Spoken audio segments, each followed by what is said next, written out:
1972 में एक फिल्म आई थी प्लेनेट ऑफ द एप्स। उसमें इंसानों के खिलाफ जंग छेड़ने वाला एक ऐप है जिसका नाम है सीजर, जो इंसानों के प्रयोगों के चलते बोलने और सोचने लग गया है। वो इंसानों के खिलाफ बगावत छेड़ देता है, बगावत कर देता है। फिल्म में एक इंसान का किरदार है मैकडोनल्ड, जो जानवरों के प्रति सहानुभूति रखता है, खासकर सीजर के प्रति। वो उसे उससे एक बार पूछता है कि तुम्हें खून बहाने का अधिकार किसने दिया? तो सीजर बहुत धीरे से कहता है, उसी अधिकार से जो एक गुलाम को अपने अत्याचारी को दंड देने का होता है। Planet of the apps film बताती है कि किस तरह हम जानवरों को एक प्रयोग की वस्तु मानकर बैठे हुए हैं। जो प्रकृति के सबसे ज्यादा करीब हैं, हम उसे लगातार प्रकृति से दूर करते जा रहे हैं, जिसकी वजह से फिल्म में बंदर अपनी सेना बनाते हैं और इंसानों के खिलाफ युद्ध छेड़ देते हैं।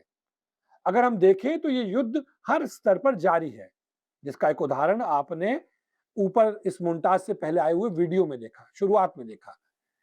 इस दिल दहलाने वाले वीडियो में एक युवा लड़के सुनील सिंह की मगरमच्छ के हमले में भयावह मौत, जिसने उत्तर प्रदेश के बहराइच में दहशत का माहौल खड़ा कर दिया। और साथ ही ये बात एक जिज्ञासा भी पैदा करती है कि आखिर बहराइच जानवर और इंसानों के युद्ध का मैदान क्यों बना हुआ है। इस घटना से महज 2 साल पहले बहराइच उस समय राष्ट्रीय सुर्खियों में छाया हुआ था, जब यहाँ भेड़ियों के हमलों की खबरें लगातार सामने आ रही। मार्च 2024 में भेड़ियों के हमले से 10 लोगों की मौत हुई थी, जिसमें 9 तो बच्चे ही थे, जबकि 30 से अधिक लोग घायल हो गए थे। पहला हमला 10 मार्च 2024 को हुआ था, जब मेहरी तहसील में अपनी मां के साथ खेत में सो रही 3 साल की बच्ची सायरा अचानक गायब हो गई। माना जाता है कि उसे भेड़िया उठा ले गया। वन विभाग को उसका शव कभी नहीं मिला। इसके बाद हमलों का सिलसिला शुरू हो गया। इन हमलों के सबसे अधिक शिकार जो है वो छोटे बच्चे बने और मानसून के दौरान घटनाएं तेजी से बढ़ी। इसके बाद 17 जुलाई से उत्तर प्रदेश के वन विभाग ने ऑपरेशन भेड़िया शुरू किया। ड्रोन, थर्मल कैमरे, पिंजरे और ट्रैंक्विलाइजर की मदद से भेड़ियों को पकड़ने का अभियान चलाया गया। द टेलीग्राफ के अनुसार इसके बाद विशेषज्ञों ने इसे लेकर 2 थ्योरी दी। एक तो यह कि भेड़िए अपने शावक यानी बच्चे की मौत का बदला ले रहे हैं। उनके अनुसार इससे पहले उत्तर प्रदेश के जौनपुर और प्रतापगढ़ में भी ऐसी घटनाएं दर्ज की गई थी, जहां इंसानों द्वारा शावकों की हत्या के बाद भेड़ियों ने बच्चों पर हमले करना शुरू कर दिए थे। वहीं दूसरी थ्योरी ये थी कि जिन भेड़ियों के शावक यानी बच्चे ट्रैक्टर से कुचलकर मारे गए थे, उन्हें बाद में दूसरे जंगल में शिफ्ट कर दिया गया। विशेषज्ञों का मानना था कि नए इलाके में विस्थापन और तनाव के कारण उनका व्यवहार अधिक आक्रामक हो गया, जिससे बहराइच में हमले बढ़े। विशेषज्ञों का यह भी मानना था कि केवल भेड़िए ही नहीं बल्कि तेंदुओं और बाघों को भी जब एक स्थान से दूसरे स्थान पर ले जाया जाता है, तो कई बार उनका जो व्यवहार है वो बदल जाता है और मानव वन्य जीव जो है उनके बीच का संघर्ष जो है वो बढ़ सकता है। इसी वजह से महाराष्ट्र जैसे कुछ राज्यों ने तेंदुओं के पुनर्स्थापन की जो नीति है उसमें बदलाव भी किया है। अब सवाल ये आता है कि भेड़ियों के बाद अब मगरमच्छ, आखिर बहराइच में ये सब क्यों हो रहा है और बार बार क्यों हो रहा है? इसका जवाब आपको ज्योग्राफी में मिल जाएगा। दरअसल बहराइच जो है वो तराई के ठीक मध्य में, बीच में स्थित है। तराई शब्द का सामान्य अर्थ पहाड़ के नीचे की समतल भूमि या नमी वाली जगह या दलदली मैदान होता है। ये शब्द मूल रूप से संस्कृत के तिरा या हिंदी के तर यानी गीला या नम से निकला है, जो नेपाल के दक्षिणी हिस्से और भारत के उत्तरी हिस्से में फैले हुए हैं। यह क्षेत्र देश की हिमालयी सीमा के साथ पश्चिम में यमुना से लेकर पूर्व में ब्रह्मपुत्र तक फैला हुआ है।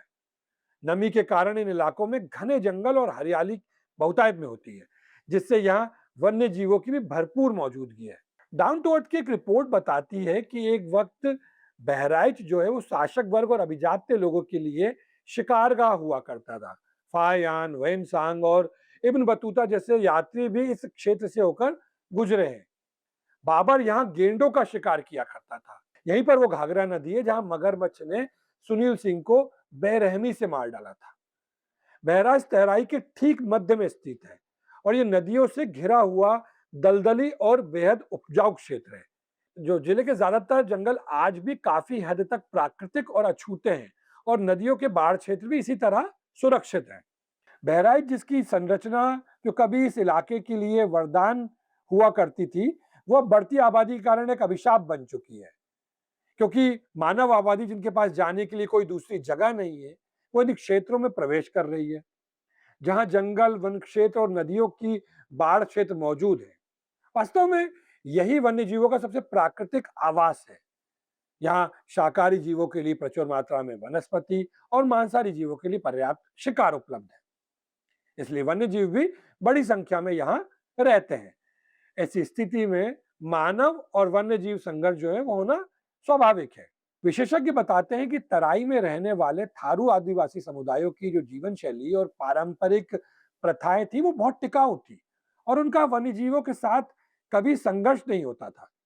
लेकिन अब थारू समुदाय की जगह दूसरे जो समुदाय हैं, दूसरे समूह हैं, उन्होंने ले लिए और थारू समाज का जो है थारू समाज जो है वो एक बड़े पैमाने पर दूसरे सामाजिक संरचनाओं में जो है उसमें उसका समावेश हो रहा है। इसके साथ ही उनका पारंपरिक ज्ञान भी जो है वो काफी हद तक खो सा गया है। सुनील की मौत या भेड़ियों, तेंदुओं, बाघों या फिर हाथियों के हमलों के शिकार हुए दूसरे लोगों को लेकर दुख होना स्वाभाविक है, लेकिन ये एक दूसरी हकीकत भी बयान करता है कि अपनी आजीविका के लिए खेती करने वाले लोग जब वन्य जीवों के प्राकृतिक आवास में प्रवेश करते हैं तो उनका संघर्ष वन्य जीवों से हो जाता है। ये कहानी सिर्फ बहराइच की नहीं बल्कि पूरे भारत के ऐसे कई इलाकों की है। बस प्लेनेट ऑफ द एप्स का सीजर मुंह पर जवाब दे रहा था, जानवर शिकार कर रहे हैं।